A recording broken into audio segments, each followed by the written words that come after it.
Programme میں بات ہوگی پنجاب کے بعد سیلابی صورتحال کا سامنا کرنے والے سندھ کی اور وہاں پر دریاؤں میں آنے والے سیلاب کو کنٹرول کرنے کی حکمت عملی کی۔ پنجاب میں حالیہ سیلاب کے دوران مختلف نہروں کے ساتھ ساتھ دریاؤں میں پانی کے بہاؤ کو کنٹرول کرنے کے لیے بنائے گئے بندوں میں شگاف ڈال کر اور ان کو دھماکوں سے اڑا کر سیلابی پانی کا رخ جو ہے وہ شہری آبادیوں سے موڑنے کی حکمت عملی سامنے آئی تھی۔ تاہم اسی تناظر میں اب اس نقطے پر بہت بحث ہو رہی ہے کہ کیا سندھ کو بھی آبی ذخائر میں شگاف ڈالنے کی حکمت عملی اپنانا ہوگی یا وہاں کوئی اور متبادل پلان سامنے لانا ہوگا۔ اسی تناظر میں سندھ ٹنڈو جام زرعی یونیورسٹی کی ایک تازہ ترین ریسرچ کے مطابق پنجاب اور سندھ کی مٹی کے جو اجزاء ہیں ان میں بنیادی فرق ہے اور سندھ میں شگاف جو ڈالنا ہے اس کا ایک بالکل مختلف معاملہ ہو سکتا ہے، جبکہ سندھ کے وزیر آبپاشی جو ہیں جام خان شورو صاحب، ان کا بھی یہ موقف ہے کہ سندھ کی زمین میں گریڈینٹ کی مقدار کم ہے، اس لیے یہاں پر شگاف نہیں ڈالے جا سکتے اور نہ ہی سیلاب کے دوران اس کی ضرورت پڑے گی۔ اس ریسرچ کے مطابق اگر دریائے سندھ کی دائیں جانب شگاف ڈالا جائے تو پانی منچھر جھیل میں جائے گا جہاں سے اس کو دوبارہ دریائے سندھ میں چھوڑا جا سکتا ہے، جبکہ دریائے سندھ کے بائیں جانب شگاف ڈالے جانے کی صورت میں پانی سکھر بیرات سے جڑی جو نارا جھیل ہے اس میں جائے گا۔ پنجاب اور سندھ میں سیلابی پانی کو شہری آبادیوں میں آنے سے روکنے کے لیے حکمت عملی میں بنیادی فرق کیا ہو سکتا ہے، کیا ہونا چاہیے اور ہمیں اپنی واٹر مینجمنٹ کس طرح سے بہتر بنانی ہوگی، اس حوالے سے گفتگو کرنے کے لیے ہمارے ساتھ موجود ہیں ماہر آبی وسائل حسن عباس صاحب۔ السلام علیکم ڈاکٹر صاحب۔ جی وعلیکم السلام۔ بہت شکریہ سر، آپ نے وقت نکالا۔ سب سے پہلے تو یہ بتائیے کہ یہ ایک بحث اب چھڑی ہے نئی کہ جو حکمت عملی پنجاب میں اپنائی گئی وہ سندھ میں ایز اٹ از نہیں اپنائی جا سکتی اور نہیں اپنائی جانی چاہیے، اور یہ جو شگاف ڈالنے والا معاملہ ہے یہ پنجاب میں تو پاسبلٹی اس کی تھی اور وہ کارآمد ثابت ہوا، لیکن سندھ میں یہ کام نہیں کیا جا سکتا۔ آپ اس موقف سے اگری کرتے ہیں یا آپ کو لگتا ہے کہ نہیں دونوں جگہوں پر ایک ہی جیسا طریقہ کار اپنایا جا سکتا ہے؟ دیکھیں، ہم واٹر ریسورسز میں ہمیشہ یہی کہتے ہیں کہ نو سائز فٹس آل۔ ہر جگہ کی ایک اپنی اسٹریٹجی ہے، جو اسٹریٹجی کے پی میں ہونی چاہیے وہ پنجاب کے لیے ضروری نہیں ہے کام کرے، بلوچستان کی اپنی اسٹریٹجی ہونی چاہیے، گلگت بلتستان کی اپنی ہونی چاہیے اور پنجاب کی اپنی، سندھ کی اپنی ہونی چاہیے۔ اور یہ جو ڈیولوشن ہے ان چیزوں کی 18 امینڈمنٹ کے بعد پروونسز کو، وہ ایکچولی جو ڈیولوشن ہے وہ اس کو ریجنل سکیل کے اوپر لے کے آتی ہے تاکہ ہر کوئی اپنے اپنے ماحول کے مطابق، اپنے اپنے انوائرمنٹ کے مطابق اپنے اپنے پلان بنائے۔ یہ اس سے پہلے جو 20th سینچری کا مائنڈ سیٹ تھا، جب ہم نے بڑی بڑی مشینیں بنا لیں اور پاور آ گئی ہمارے پاس، تو ہمارا یہ مائنڈ سیٹ بنا اور ہم نے کہنا شروع کیا فلڈ کنٹرول میں بڑے بڑے سٹرکچر بن رہے ہیں، کنکریٹ کی دیواریں بن رہی ہیں، بند بن رہے ہیں، لیویز بن رہے ہیں، بڑے بڑے ڈیم بن رہے ہیں کہ جی ہم فلڈ کو کنٹرول کرنے لگے ہیں، اب دریا ہماری مرضی سے چلے گا۔ لیکن دریا نے سونر اور لیٹر ہر جگہ پہ بتایا کہ بھئی کبھی کبھی میری بھی مرضی چلے گی اور جب میری مرضی چلے گی تو پھر بہت ہی زیادہ چلے گی۔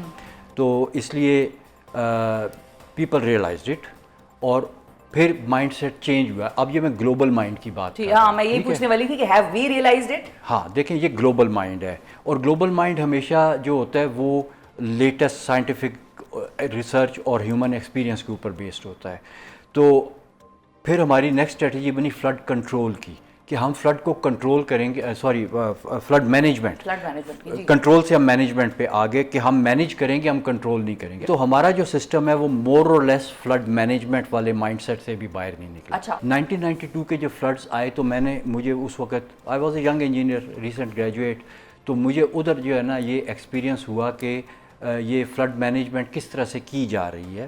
اور 1992 میں جب میں وہاں پہ تھا ساؤتھ پنجاب کے فلڈ کنٹرول سینٹر میں، تو وہاں پہ اس وقت یہ منگلا کے گیٹ اچانک ان کو کھولنے پڑے، اسی طرح کی ڈیلیوج ہوئی اور وہ مونسون کے اینڈ پہ جا کے کچھ سپٹمبر کی 17-18 تاریخ تھی جب ڈیم بھرے ہوئے تھے، پیچھے پانی آیا منگلا ڈیم کے نیچرل، انہوں نے ڈیم کے گیٹ کھولے، پورا جہلم کا شہر ڈوب گیا اور ساری تباہی ہوئی اور ہم لوگ ملتان میں بیٹھے اس ویو کا انتظار کر رہے تھے۔ چناب اور جہلم میں یہ فلڈ کی 2 ویوز آ رہی تھیں، تریمو پہ انہوں نے ملنا تھا، 8-8 لاکھ کی اسی کی ویو تھی، تریمو کی کیپیسٹی 10 لاکھ تھی، اگر یہ ویوز آپس میں مل جاتی ہیں تو تریمو گیا آپ کے ہاتھ سے، وہ یا تو، اور اس میں پھر یہ کہ وہ بریچنگ، ٹھیک ہے کہ ہم بریچنگ کریں گے، وہ ساری چیزیں اس کے لیے اس میں ہم لوگ پریکٹیکلی انوالوڈ تھے۔ کہ ادھر وہ ٹیوبز ڈالتے ہیں, وہ اس کی المونیم کی, ان کے بیچ میں جو آپ ایکسپلوسو بھر دیتے ہیں, اور اس کے بعد میں جب وہ آرڈر ملتا ہے تو آپ پریس کر کے تو وہ اڑا دیتے ہیں اس کو. یہ بھی آپ نے دیکھا ہے؟ جی بالکل دیکھا. اچھا, اب یہ آپ نے بڑا انٹرسٹنگ واقعہ سنایا کہ اس وقت آپ موجود تھے اور ملتان میں انتظار کر رہے تھے کہ پانی آ رہا ہے. اب سندھ میں جو ہماری حکومتیں یا جو لوگ ہیں, عوام ہیں, وہ یہ سمجھنا چاہ رہے ہیں کہ اب جو پانی وہاں پر پہنچے گا اس کی شکل, نوعیت, میگنیچیوڈ کس کا کتنا ہوگا؟ دیکھیے, سندھ اس لحاظ سے خوش قسمت ہے کہ جب اوپر پہاڑوں میں بارش ہو کے یہ سیلاب نیچے جاتا ہے نا, تو سندھ کو وارننگ ٹائم کافی مل جاتا ہے.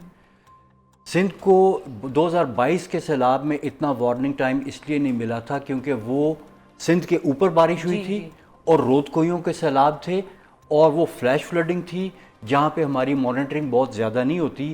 وہ اچانک دریا میں جب پانی آیا تو ہمیں پتہ چلا, اور سندھ میں مطلب ہے کہ وہ اس وقت وہ ڈوب گئے. اسی طرح سے جو 2010 کے فلڈز تھے اس میں بھی سندھ جو ہے it was not well prepared, کیونکہ وہ فلڈ بھی اچانک وہ سارے یہ دریائے سندھ والی سائڈ سے آئے تھے, اور اس میں بھی جو ہے وہ والیوم بہت زیادہ تھا. اور پھر اس میں ایک چیز جس کو ہم ریور ایولشن کہتے ہیں وہ ہوئی, ایک جگہ سے ان کا بند ٹوٹ گیا تھا, اور وہ بند ٹوٹنے کے بعد وہ پانی جب نکلا تو دریا سے بہت دور گیا ہے, اور میرے خیال میں ایسے 200 کلومیٹر کا چکر لگا کے تو پھر کہیں وہ دریا میں واپس آیا. تو اب سندھ گورنمنٹ یہ کہہ رہی ہے کہ 6-7 لاکھ کیوسک پانی آنے کا امکان ہے, وہ ہم مینیج کر لیں گے. وہ بڑے آرام سے مینیج کر لیں گے. دیکھیں, دریائے سندھ جو ہے نا, سندھ کے بیچ میں جا کے بہت چوڑا ہو جاتا ہے, یہ نیچرل اس کا ہے. وہ کئی جگہوں سے 50 کلومیٹر تک بھی چوڑا ہے. نہیں, that is not a concern, that is a blessing. کہ دریا کا اپنا بیڈ جو ہے وہ اتنا چوڑا ہے, اور اس کے بیچ میں جو فلڈ مینجمنٹ انہوں نے کرنی ہے اس کے لیے وہ تیار ہیں. ایک تو پہلی چیز تو یہ کہ سندھ کے پاس اس وقت 2-3 ایڈوانٹیج ہے. ارلی وارننگ, ان کو پہلے سے پتہ چل گیا جی اوپر سے سیلاب آ رہا ہے, ٹھیک ہے. یہ راوی والوں کو نہیں پتہ چلا, ان کو اس وقت پتہ چلا جب راوی کے بیچ میں پانی تھا, تو اس وقت ان کو پتہ چلا. یہ بات سندھ کے ساتھ نہیں ہے. اور راوی میں بھی پتہ لگ سکتا تھا اگر وہ کمپلیسنٹ نہ ہوتے, اگر وہ یہ نہ سوچ رہے ہوتے کہ یہ نالا بن گیا ہے اور اس میں کبھی پانی نہیں آئے گا. تو اب جب دیکھیں, اگر آپ کو پتہ ہے نا کہ ٹریفک تیز چل رہی ہے تو آپ دائیں بائیں دیکھ کے روڈ کراس کریں گے. اگر آپ آنکھیں بند کر کے آپ ایکسپیکٹ کریں کہ ٹریفک نہیں آ رہی تو آپ آنکھیں بند کر کے روڈ کراس کریں گے. تو پتہ ہونا بہت ضروری ہے, اویئرنیس. پھر دوسری یہ کہ سندھ از بیٹل ہارڈنڈ. سندھ میں 2010 فالوڈ بائی 2022 یہ فلڈز دیکھے ہیں. ان کی ایڈمنسٹریشن بھی بیٹل ہارڈنڈ ہے, ان کے لوگ بھی بیٹل ہارڈنڈ ہے. ہر کسی کے لیونگ میموری میں وہ فلڈز ہیں جو انہوں نے دیکھے ہیں. پنجاب کو یہ ایڈوانٹیج نہیں تھا آپ کہہ رہے ہیں. تیسرا ایڈوانٹیج جو اس وقت سندھ کے پاس ہے, مطلب میں پرسنلی ان کے جو سیکٹری اریگیشن ہیں ان سے بھی میری ملاقات ہے, جو ان کے منسٹر ہیں جامشورو صاحب, ان سے ملاقات ہے. یہ دونوں بہت پڑھے لکھے لوگ ہیں, بہت پڑھے لکھے ہیں.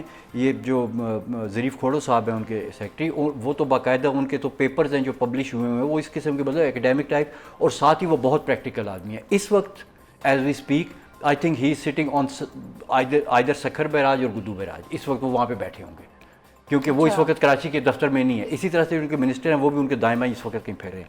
تو بیسیکلی جب ٹاپ مینجمنٹ ہوتی ہے نا, ایفیکٹولی کاؤنٹر کر رہے ہوتے ہیں. اسی طرح سے جب میں ان کے وہ سن رہا تھا ایک چینل کے اوپر جس پہ جو منسٹر صاحب ہیں انہوں نے کہا کہ ہم بریچنگ والی اس کے اوپر کیوں نہیں چل رہے. اگین 2010 فلڈز کہ ریور ایولشن ہوئی تو پانی تو وہ جا رہا ہے کیونکہ. اچھا, پھر انہوں نے ایک اور بڑی انٹرسٹنگ بات کی اس میں. انہوں نے کہا کہ جی جو دریائے سندھ ہے جو اس کا بیڈ ہے وہ باقی سندھ کی ٹوپوگرافی سے, اسپیشلی جو اس کے سندھ کے جو ایسٹ میں آتی ہے ٹوپوگرافی, اس سے تھوڑا سا اونچا ہے. وہ اونچا کیسے ہو گیا کہ دریا جہاں پہ چل رہا ہے وہ ادھر مٹی بچھا رہا ہے. تو کرتے کرتے مطلب آن دا ریجنل اسکیل دریا کا بیڈ اوپر جا رہا ہے کیونکہ اس کے بیچ میں مٹی بیٹھتی ہے, تو وہ ایک رج کے اوپر چل رہا ہے. اور اگر اس میں سے آپ پانی نکالیں گے تو پھر وہ پورے علاقے میں پھیل جائے گا. تو اس لیے وہ کہتے ہیں کہ ہم نے یہ اسٹریٹجی نہیں کرنی کیونکہ پنجاب میں یہ ہے کہ یوں ٹوپوگرافی ہے, دریا درمیان میں ہے, تو آپ ادھر سے توڑیں گے تو وہ گھوم کے واپس فوراً دریا میں آ جائے گا, فوراً بائی پاس کر کے. لیکن سندھ کے کیس میں وہ پتہ نہیں کتنے شہروں سے گزرتے وہ کتنے میل کا بائی پاس کر کے پھر کہیں جا کے جو ڈیلٹا میں پہنچے گا یا دریا کے بیچ میں آئے گا. تو اس لیے وہ یہ بات بالکل ٹھیک کر رہے ہیں. اور آئی ایم سو گلیڈ کہ پاکستان میں اس وقت ایٹ لیسٹ سندھ میں یہ انڈرسٹینڈنگ ہے ایٹ دی ہائیسٹ لیول. ٹھیک ہے کہ how to manage it and I think they will do well.